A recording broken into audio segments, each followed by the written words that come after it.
Representantes do Irã e da Arábia Saudita acabaram de sentar na mesa de negociação.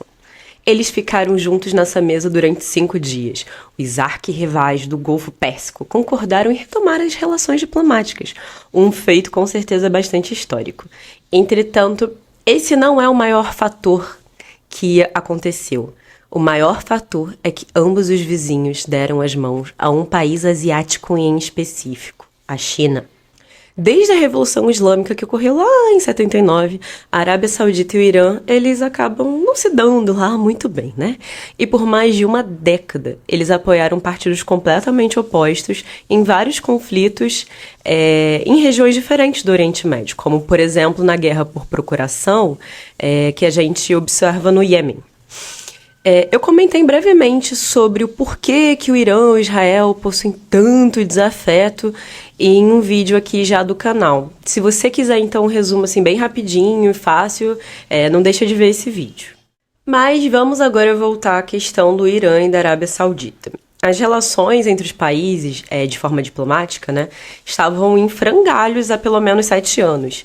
Mas Pequim, a China, parece agora surgir como um possível mediador. Os Estados Unidos, eles por muito tempo foram uma potência, assim, muito importante no Golfo. Só que nos últimos anos, a divergência entre os países, né, acabou se tornando muito alta. E os norte-americanos acabaram com muita dificuldade em realizar moderação entre o Irã, entre a Arábia Saudita, não só por conta, assim, da relação dos Estados Unidos, por exemplo, com o Irã, que hoje é um nível péssimo, como a relação com a Arábia Saudita também, às vezes, dá aquela complicadinha. Então, isso tudo acaba tornando bastante difícil e os Estados Unidos sentem nessa mesa de negociações. Então, a China ela acaba, né, por surgir agora como essa tentativa de assumir as rédeas no Oriente Médio. Ela hoje é um importantíssimo parceiro comercial, tanto assim do Irã quanto da Arábia Saudita. Além disso, em outras partes do Oriente Médio, o comércio com a China é 3 vezes maior que o comércio dos Estados Unidos. Então, isso tem um impacto assim, econômico bastante relevante. E a China, ela não é vista só mais, né, como um parceiro econômico, mas também como um parceiro político e até assim, de segurança mesmo. Hoje, a política externa dos Estados Unidos parece se estruturar em cima de 2 fatores, pelo menos que a gente pode observar. A de que a nação não pode perder a sua influência como superpotência e que ela precisa continuar liderando o sistema internacional, que é o sistema liberal democrático.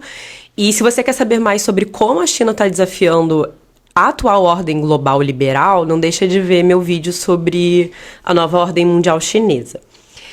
Mas voltando, e o segundo fator é a contenção da China, que hoje disputa com os Estados Unidos essa ordem, né? Portanto, esses 2 fatores, eles acabam se ligando muito. Os Estados Unidos quer se manter como hegemon e, ao mesmo tempo que ele sabe que a China está querendo expandir a sua influência. Então, ele tem que conter a China, né? Então, os 2 fatores, eles acabam se ligando, como a gente pode observar. Quer, então, entender melhor como a China tem ampliado a sua influência no Oriente Médio? Então, embarca comigo e vamos lá?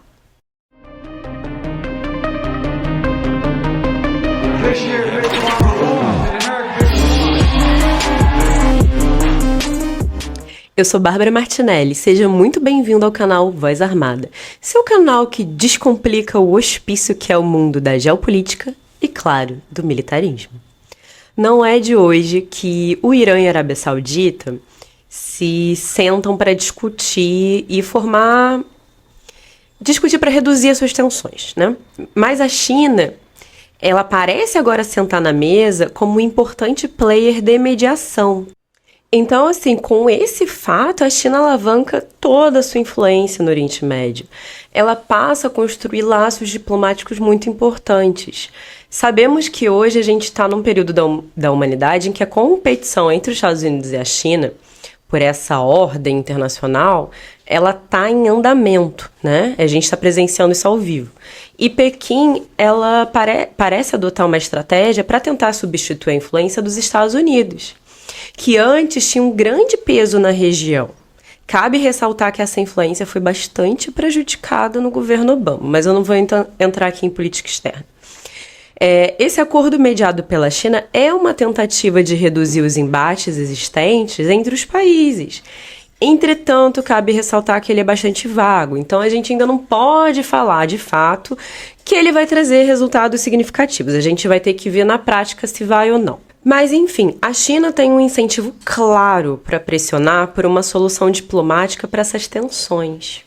Aproximadamente, hoje, 50% de todo o petróleo importado vem da região do Golfo Pérsico. A Arábia Saudita foi seu maior fornecedor em 2021 e ela também importa cerca de 7% do seu gás natural líquido do Catar. E assinou recentemente um contrato de fornecimento de longo prazo. A estabilidade no Oriente Médio é, portanto, muito importante para todos os interesses chineses, já que eles procuram preservar a sua segurança energética ao tentar reduzir essas tensões entre o Irã e a Arábia Saudita, bem como tentar ajudá-los a retomar os laços diplomáticos. A China sai ganhando como um possível substituto da liderança dos Estados Unidos e ela também garante seus próprios interesses. A China hoje representa o maior mercado de exportação de petróleo, tanto para a Arábia Saudita quanto para o Irã, e foi responsável por mais de 1/4 das exportações sauditas de petróleo em 2021. Aqui cabe a lembrança que os Estados Unidos colocaram de volta as sanções à indústria do petróleo do Irã em 2018, durante o governo Trump, que abandona o acordo nuclear que tinha sido realizado em 2015 e traz de volta as sanções ao país. Ele argumenta, o Trump, que ele deveria proteger os Estados Unidos e seus aliados, como Israel, que também é contra esse acordo.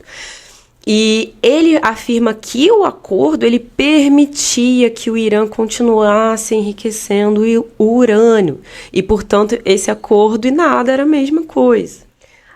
Além disso, na época, o Trump afirmou que o país estava muito próximo de obter armamento nuclear e que o Irã passaria a iniciar uma espécie de corrida armamentista no Oriente Médio. E que outras nações acabariam por seguir o exemplo do Irã e também buscariam programas nucleares. Eu não vou entrar aqui dentro da política externa do Trump, assim como não analisei a política do Obama.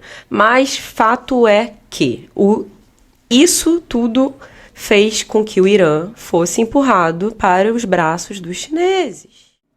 E em meio a essa competição Estados Unidos-China, muitos observadores questionaram se o sucesso diplomático da China representava um declínio à influência regional dos Estados Unidos, ou então uma espécie de desvio nas relações Estados Unidos-Saudita.